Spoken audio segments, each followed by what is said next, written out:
दादांना कंट्रोल करता येत नव्हतं पण काकींना करता येईल, तर ते भ्रमात आहेत. सुनेत्रा पवारांना काल माध्यमांशी काही बोलायचं होतं का, असं दिसलं का तुम्हाला त्या दृश्यांमधून? कारण त्यांना काही नेत्यांनी सांगितलं की पुढचं आम्ही बोलतो, अशी दृश्य सध्या नाही, मी माध्यमांवर येत आहेत. एक तर त्या सगळे भाषण कुठं ऐकले नाहीत.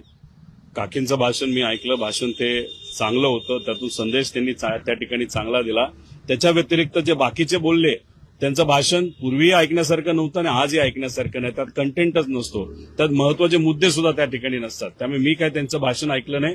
नंतर काय घडलं हे मला तरी त्या ठिकाणी माहित नाही. पण एक आहे की सुनेत्रा काकी या सक्षम महिला आहेत, पवार परिवाराच्या एक घटक आहेत आणि मग त्याच्यात त्या प्रेस कॉन्फरन्सेसला सुद्धा समोर जाऊ शकतात.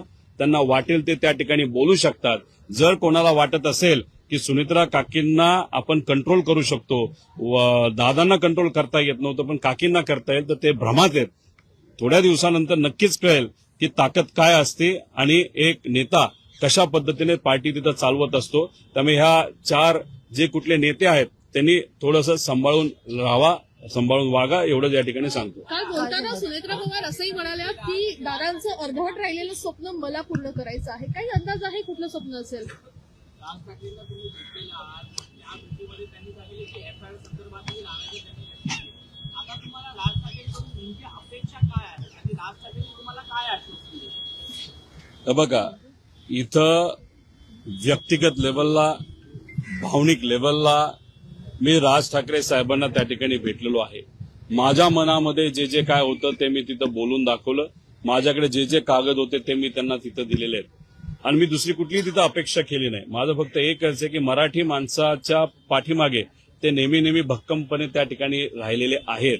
एवढ्या मोठ्या नेत्याकडनं आणि ते सरळ बोलणारे नेते आहेत, त्यामुळे त्यांच्याकडनं माझी नक्कीच अपेक्षा आहे, मनोमन अपेक्षा आहे. मी बोलून दाखवली नाही आणि ते योग्यच निर्णय आणि योग्यच पद्धतीने या विषयाला पाठिंबा देतील असा मला त्या ठिकाणी विश्वास आहे.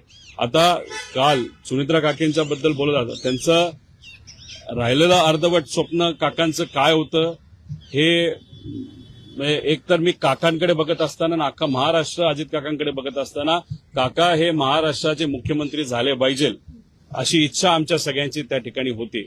आता काकी बोलत असताना अर्धवट राहिलेलं स्वप्न हे विकासाच्या बाबतीत, कारण दादा नेहमी फक्त विकासाबद्दल बोलायचे. महाराष्ट्राला एक नंबरचं राज्य बनवायचंय, विकास करायचा आहे, त्या स्वप्नाबद्दल त्या बोलल्या का वेगळं काही स्वप्न तिथं बोललंय हे मला माहित नाही. पण मी काकींनाही विनंती करतो, त्याच्याबरोबर सगळ्याच लोकांना, नेत्यांना जे सत्तेत विनंती करतो, एफआयआर दाखल होणं महत्वाचं आहे. दाखल जो एफआयआर होईल त्याच्यावरच इन्व्हेस्टिगेशन होईल आणि इन्व्हेस्टिगेशन त्या पद्धतीने झालं तरच आपल्याला अजितदादांना न्याय देता येईल. महाराष्ट्रातील सर्व बातम्यांचे विश्वासार्ह व्यासपीठ,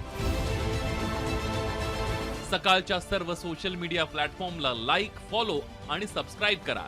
तसंच सर्व नोटिफिकेशनसाठी बेल आयकॉन प्रेस करायला विसरू नका.